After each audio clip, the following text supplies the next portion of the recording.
ನಮಸ್ತೆ ಎಲ್ಲ ಯಕ್ಷಕಲಾ ಪ್ರೇಮಿಗಳಿಗೆ.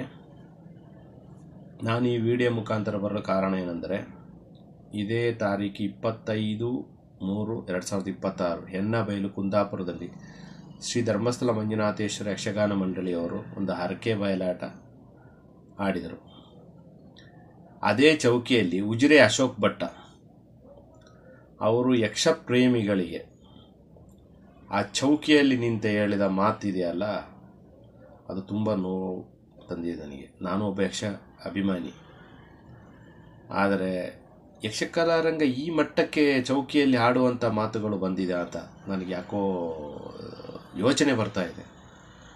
ಒಬ್ಬ ಉದಾಹರಣೆ, ನಮ್ಮ ಮೇರು ನಟ ಡಾಕ್ಟರ್ ರಾಜ್ಕುಮಾರ್, ಅಭಿಮಾನಿಗಳು ದೇವರು. ಅವ್ರ ಕೊನೆ ಉಸಿರಿರುವ ತನಕ ಅವರು ಹೊಗಳಿ ಕೊಂಡಿದ್ರು, ಕೊನೆ ಉಸಿರಿರೋ ತನಕ. ಆದರೆ ಇವತ್ತು ಅದೇ ಅಭಿಮಾನಿಗಳು ಅವರ ಆತ್ಮ ಅವರು ಇಲ್ಲದಿದ್ದರೂ ಅವರನ್ನು ಸ್ಮರಿಸುತ್ತಾ ಕೊಂಡಾಡ್ತಾ ಇದ್ದಾರೆ. ಆದರೆ ನಮ್ಮ ದಕ್ಷಿಣ ಕನ್ನಡ ಜಿಲ್ಲೆ, ಉಡುಪಿ ಜಿಲ್ಲೆ ಯಕ್ಷಕಲಾರಂಗ ಯಾವ ರೀತಿ ಬೆಳೀತಾ ಇದೆ ಅಂತಂದರೆ, ಪಟ್ಲ ಫೌಂಡೇಶನ್ ಸತೀಶ್ ಶೆಟ್ಟರು ಅವರು ಮಾಡುವಂಥ ಸೇವೆ, ನಾನು ಹತ್ತಿರದ ನೋಡಿಲ್ಲ ಆದ್ರೂ ಅವ್ರ ಸೇವೆನ ದೂರದಿಂದ ಆದರೂ ನೋಡ್ತಾ ಇದ್ದೀನಿ, ತುಂಬ ಖುಷಿ ಪಡ್ತಾ ಇದ್ದೀನಿ. ಅಂದರೆ ಯಕ್ಷಗಾನ ತುಂಬ ಮಟ್ಟಕ್ಕೆ ಬೆಳೆದಿದೆ. ಕಲಾವಿದರಿಗೆ ಏನೇನು ಪ್ರೋತ್ಸಾಹ ಬೇಕು ಅದೆಲ್ಲ ಸಿಗುತ್ತಾ ಇದೆ. ಮೊದಲಿನ ಕಾಲದಲ್ಲಿ ನನ್ನ ಬಾಲ್ಯದಲ್ಲಿ ನಾನು ನೋಡ್ತಾ ಇದ್ದೀನಿ, ನನಗೆ ವಿಷಯ ಎಷ್ಟಂತೂ ಗೊತ್ತಿಲ್ಲ, ಆದರೆ ಅವರು ಅವರ ಸಂಬಳ ಎಷ್ಟು ಏನು ಅಂತ ಗೊತ್ತಿಲ್ಲ.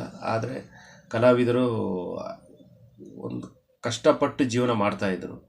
ಆದರೆ ಇವಾಗ ದುರಹಂಕಾರ, ದೌರ್ಜನ್ಯ ಯಾವ ರೀತಿ ಬೆಳೆದು ಬಂದಿದೆ ಅಂತಂದರೆ, ಅಶೋಕ್ ಭಟ್ಟನಿಗೆ, ಒಬ್ಬ ಯಕ್ಷ ಪ್ರೇಮಿಗಳಿಗೆ ಈ ರೀತಿ ಚೌಕಿಯಲ್ಲಿ ಬಂದು ಬಳಸುವ ಪದ ಡೊಂಬರಾಟವಲ್ಲ, ಕೋಳಿ ಅಂಕವಲ್ಲ ಅಂತ ಹೇಳ್ದೆ. ಅದು ನೀನಿಗೆ ಬಿಟ್ಟಿರೋದು ಡೊಂಬರಾಟನೋ ಕೋಳಿ ಅಂಕನೋ, ಅರ್ಥ ಆಯ್ತಾ? ಆ ಕಲಾ ಪ್ರೇಮಿಗೆ ಅವನ ಮನಸ್ಸಿನಿಂದ ಒಂದು ಖುಷಿ ಬಂದದಕ್ಕೆ ಅವನು ಚಪ್ಪಾಳೆ ಸಿಡ್ಲೆ ಹೊಡೆದಿದ್ದಾನಪ್ಪ. ಅದೇನು ತಪ್ಪಿದೆ ಅದರಲ್ಲಿ? ಅದೇ ಬದಲಿಗೆ ನಿನಗೊಂದು ಹೂವಿನ ಹಾರ, ನೋಟಿನ ಕಲ್ತು ತಗೊಂಬಂದಿದ್ರೆ ನೀನು ಈ ಥರ ಮಾತಾಡ್ತಿದ್ದೀಯಾ? ಅರ್ಧದಲ್ಲಿ ಕುಣಿಯುವಲ್ಲಿ ಪಾತ್ರ ಮಾಡೋ ಅರ್ಧದಲ್ಲಿ ನಿಲ್ಲಿಸ್ಬಿಟ್ಟು ಭಾಳ ಖುಷಿ ಪಡ್ತಿರ್ಲಿಲ್ವ? ಸಿಳ್ಳೆಗೂ ಚಪ್ಪಾಳೆಗೂ ಏನು ಅಂತ ಹೇಳಿ ಅದರ ಅರ್ಥನೇ ಗೊತ್ತಿಲ್ಲದವನು ನೀನು ಅರ್ಥಧಾರಿಯಾಗಿಯೂ ಪಾತ್ರಧಾರಿಯಾಗಿಯೂ ಪುರಾಣ ವೇದಾಂತ ಎಲ್ಲವನ್ನೂ ಹೇಳ್ತಿದ್ದೀಯಲ್ಲ, ಏನು ಅರ್ಥ ಅದ್ರದ್ದು? ಎಷ್ಟು ಜನ ಯಕ್ಷ ಪ್ರೇಮಿಗಳು ನಿನ್ನ ಈ ಮಾತಿನ ನೋವಿಗೆ ಬೇಜಾರು ಪಟ್ಟಿದ್ದಾರಂತಂದರೆ, ನಾನು ಹೇಳೋದು ಒಂದೇ ಮಾತು. ಶ್ರೀದೇವಿ ಮಹಾತ್ಮೆಯಲ್ಲಿ ಶುಂಭನಿಗೆ ರಕ್ತ ಬೀಜಾಸುರ ಹೇಳ್ತಾನೆ, ಬಿಡು ನಿನ್ನ ಮನದ ಮೂರ್ಖತನವ. ಅರ್ಥ ಆಯ್ತಾ?